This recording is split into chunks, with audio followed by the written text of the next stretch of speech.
بسم اللہ الرحمن الرحیم۔ ابھی ملک میں UCC یونیفارم سول کوڈ کا معاملہ بڑا گرم ہے۔ اس میں مسلمان اور دوسری قومیں اپنے پرسنل لا کو بچانے کی کوشش کر رہی ہیں۔ اس درمیان اس آدمی نے ایک نیا شوشہ چھڑا ہے۔ انگریزوں نے جب مسلم پرسنل لا بنایا تو اس میں کرمنل ایلیمنٹ کیوں نکال دیا بھائی؟ پھر تو چوری کرنے والے کے ہاتھ کاٹ دو، بلاکار کرنے والوں کو روڈ پر پتھر مار کر مار دو۔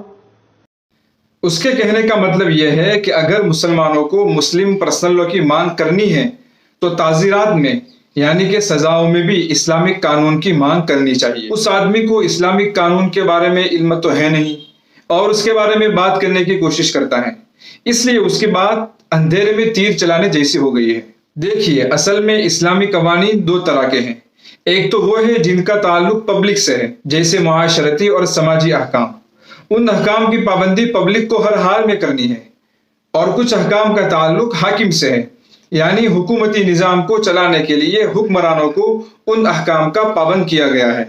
ان میں تعزیرات بھی ہیں، جیسے چوری کی سزا دینا حاکم کا کام ہے، زنا کی سزا دینا حاکم کا کام ہے، اور اس کے لیے بھی مسلم حاکم ہونا ضروری ہے۔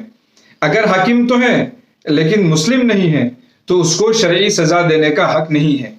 اسی طرح کوئی مسلمان آدمی اپنی قوم میں بڑا ہے لیکن وہ باقاعدہ حاکم نہیں ہے تو اس کو بھی سزا دینے کا حق نہیں ہے۔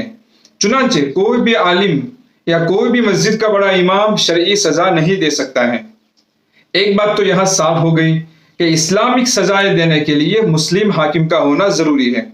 اگر مسلم حاکم نہیں ہے اور ہم شرعی سزاؤں کی مانگ کریں تو یہ اسلامک عمل نہیں ہے بلکہ یہ ایک غیر اسلامی کام ہو جائے گا۔ اگر مان لو کہ اسلامی طریقے سے مسلم حاکم ہوتا تو ہم اس سے بھی یقیناً یہی مانگ کرتے کہ اسلامی سزاؤں کو جاری کیا جائے، اور اتنی ہی تاکید سے مانگ کرتے جتنی تاکید سے ابھی پرسنل لا کی مانگ کرتے ہیں۔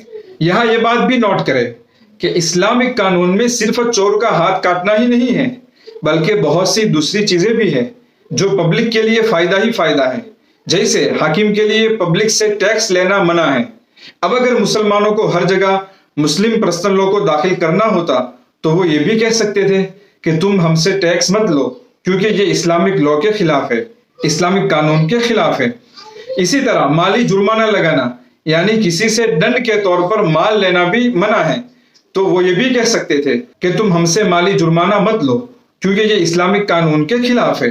لیکن کبھی بھی مسلمانوں نے ان جگہوں پر اسلامک قانون کا حوالہ نہیں دیا کیونکہ یہ حاکم کا فرض ہے، اس میں ہم گنہگار نہیں ہیں۔ اسی طرح کا معاملہ سزاؤں میں بھی ہے، اس لیے مسٹر خان کو بولنے سے پہلے کسی سے سمجھ لینا چاہیے تھا۔ دوسری بات یہ ہے کہ سزا دینا حاکم کا فرض ہے، پبلک کا فرض نہیں ہے۔ اس کو مثال سے سمجھیے کہ کسی آدمی نے چوری کی لیکن وہ حکومت کی پکڑ میں نہیں آیا، اس لیے اس کو حکومت سزا نہیں دے سکی۔ بعد میں اس چور کو احساس ہوا کہ میں نے غلط کام کیا تھا، تو اس پر یہ ضروری نہیں ہے کہ حاکم سے جا کر اپنی چوری کا اقرار کرے اور اپنے ہاتھ کٹوائے۔